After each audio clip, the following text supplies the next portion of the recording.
متتبعات قناة وصفات وأسرار صحراوية، دمتم شبيبات متألقات دائما. أهلا وسهلا بكم. وصفة اليوم ماسك التسمين المعتمد عندي للبيع. كأس كبير من زيت المائدة، أي نوع عندكم في المنزل لا يهم النوعية. لتر حليب جسد، أي نوع رخيص أو غالي على حسب مقدرتك. 4 ملاعق كبار من زيت الزنجلان الطبيعي المعصور، يعني تحروا النوعية ضروري. 4 ملاعق كبار من زيت الصوجة المعصور طبيعيا. 4 ملاعق من زيت جنين القمح، هذا لا يتوفر في العصر الطبيعي، ضروري أن تشتروه جاهز. 4 ملاعق زيت كاوكاو أو الفول السوداني، هذا جهزوه طبيعيا في العصر الطبيعي. 4 ملاعق من زيت أوكيبي، اعصروه طبيعيا إلى 8 ملاعق. لا تتخطوا هذه المقادير. 2 من كريم عائشة ضروري، الذي لا يتواجد عنده يستعمل الفازلين. من نصف شمعة إلى شمعة اختياري. 2 من زبدة الشيا 200 غرام في الواحدة، وتحروا أن تكون طبيعية غير مفلترة وغير يعني ذات رائحة. هذه مقادير الماسك التسمين المعتمد عندي للبيع. هنا نستعمل زبدة الشيا مع الشمع مع كريم عائشة 2.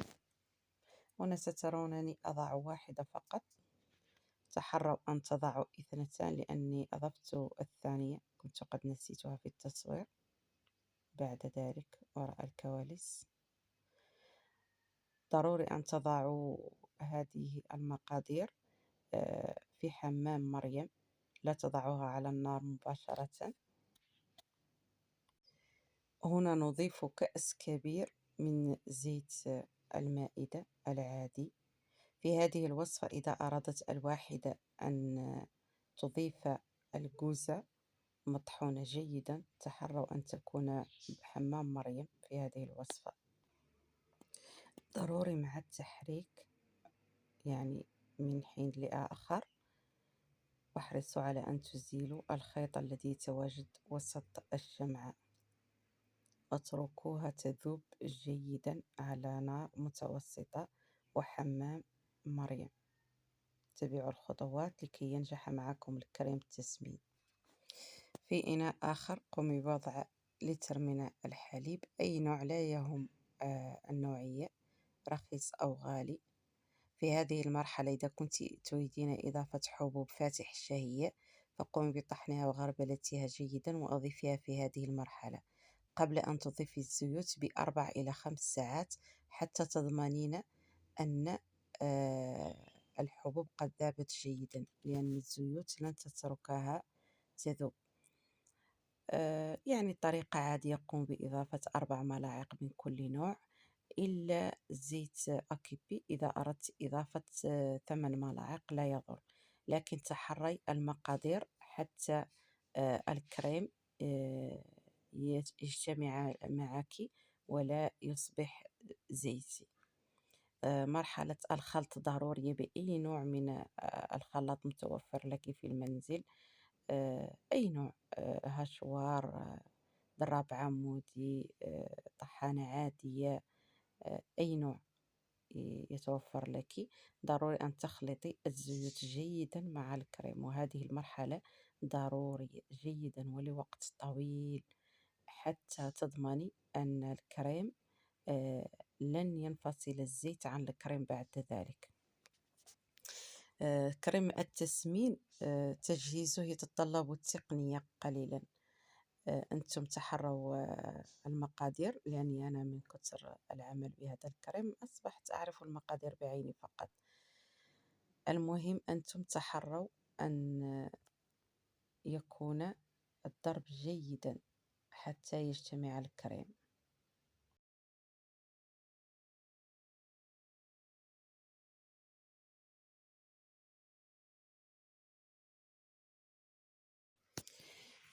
هنا نترك الكريم يرتاح فترة ما، يعني نحضر الكريم الثاني. زبدة الشيا والمقادير الأخرى ضروري، خصوصا لو في فاتح الشهية.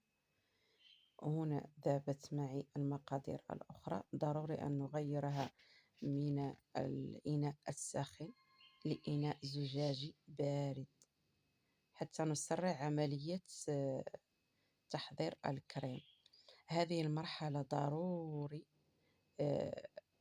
أن تقوموا بها. لا تقوموا بتبريد الكريم في الثلاجة، ممنوع، لأنه سيكون صلب وستجدون مشكلة بعد ذلك.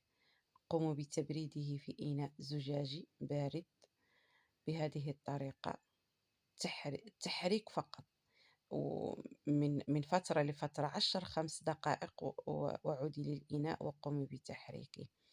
هذه تقريبا أصعب مرحلة، لأنه مستحيل أن تقومي بإدخال الكريم للثلاجة، سيكون مقاومه الصلب ولن ينجح معك كريم التسمين. المرحلة القادمة خلط الكريمين مع بعض، ضروري أن يكون بهذه الطريقة في الصورة، بارد جدا ولكنه ليس صلب، كريمي. نقوم بخلط الكريم الأول، الزيوت مع كريم الحليب والزيوت،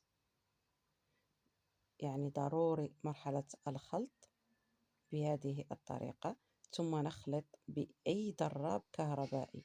نتحرى هذه المرحلة حتى يمتزج الخليطان مع بعض جيدا. خذوا وقتكم في مزج الخليطين مع بعض. المرحلة النهائية ضروري أن تتركوا الخليط ليلة كاملة وتقوموا بمزجه مرة ثانية. وبعدها المرحلة العادية، قوموا بوضع الخليط في أي عبوات، يعني تختارونها زجاجية أو بلاستيكية. طريقة الاحتفاظ بالماسك عادي جدا، في الثلاجة، في الفريزر، خارج الغرفة إذا كان الجو معتدل. إذا كان الجو جد حار، قوموا بوضعه في الثلاجة فقط حتى لا يذوب. أما هو مدة صلاحيته يعني سنة، سنتين، حتى خارج الثلاجة في جو معتدل، لا تخافوا منه. إذا أردت وضع حبوب فاتح الشهية فضعيها في المرحلة الأولى مع الحليب فقط حتى تذوب جيدا مدة 4-5 ساعات. طريقة الاستعمال سهلة جدا. طريقة الاستعمال: قومي بدهن المنطقة المراد تسمينها، سواء بفاتح الشهية أو من غير فاتح الشهية. الكريم يعطي نتيجة مع فرق الوقت فقط.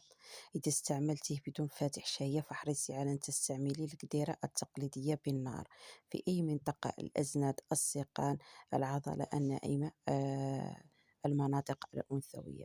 في أي مكان أردته إلى الوجه طبعا ممنوع استخدام هذا الكريم. ضروري أن تستعمليه بتتبع يوميا. بتستعملين القديرة 3 مرات بالأسبوع، والكريم يوميا مع مساج حتى تسخن المنطقة. والاستمرارية ضرورية. الكريم يعطي نتيجة من 2 إلى 3، لكن استمري من 6 أشهر إلى سنة حتى النتيجة تثبت معك. هذا الكريم معتمد عندي في البيع والشراء، زبوناتي يعرفن قيمته. مرحبا وأهلا وسهلا.